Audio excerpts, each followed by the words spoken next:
fire that began in an engine was prevented from spreading through the body of the jet, and it's hoped the flight recorders will be recovered intact.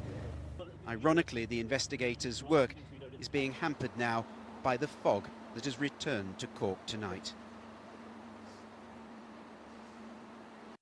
At that point, 200 feet above the ground, they have to make a decision. They have to be able to see the runway to go ahead and land. Now, obviously, on the first two approaches, they couldn't see the runway, so they did an overshoot or a go-around. And for some reason, they obviously decided to make another approach.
Ladies and gentlemen, we have taken the opportunity to speak with the Chief Executive of George Best City Airport about the horrific crash in Cork earlier this morning.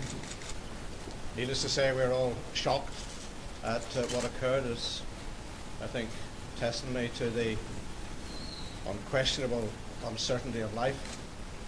Families that set out either to do a day's business or to enjoy some pleasure have been thrust into circumstances that they could not have imagined. We do not intend to go into any of the detail of the identities of individuals. That will be a matter that will have to be done through the proper processes to ensure that families are aware, particularly those whose relatives have been deceased. It is inevitable in these circumstances that there will be very considerable anxiety. We have attempted to do what we can to ensure that logistically everything is available to assist those families who have had loved ones involved. Brian here at the airport has taken steps, and there are people in attendance here should there be any requirement. Clearly there are people at Cork Airport, and we will help through Connor's department with any logistics that are necessary. But at this stage we don't want to go into the details of the accident itself. That would be a matter for the crash investigators. But we do want to extend to the families of all of those who have been involved, particularly those who have lost loved ones, our condolences and sympathy at this time. And our thanks to all of the emergency services, particularly those at the airport and at the hospital. We appreciate how quickly they moved into action and how thoroughly they did their job. Well, can I say, first of all, this is a very shocking and deeply saddening event. The loss of lives is awful, and our hearts go out to the families of all those who have been bereaved, and indeed the families and those people who have been injured as a result of this incident. We've just had a meeting with our police service here in the north, and they're working very closely with the police service in the south and doing all that they can, assisted by ourselves in terms of exploring what more needs to be done to give as much support as possible to those families who are going through, obviously, trauma at this time. I want to thank Brian for the very efficient way that he has worked to ensure that our end of the situation is being dealt with in a satisfactory way. And of course Connor, as the Minister responsible for airports, is through his auspices speaking to his counterpart Pat Carey in Dublin, so that we all can explore what more needs to be done in terms of giving support. This is a route I've travelled on a number of occasions in the past, and in fact I'm going to be in Munster tomorrow, and earlier in the week contemplated travelling on this flight, but that changed due to all our circumstances. So I'm very conscious of the fact that this is a flight that is frequented by people from the business community, people who have family reasons to travel to Cork, and indeed people who are involved in tourism.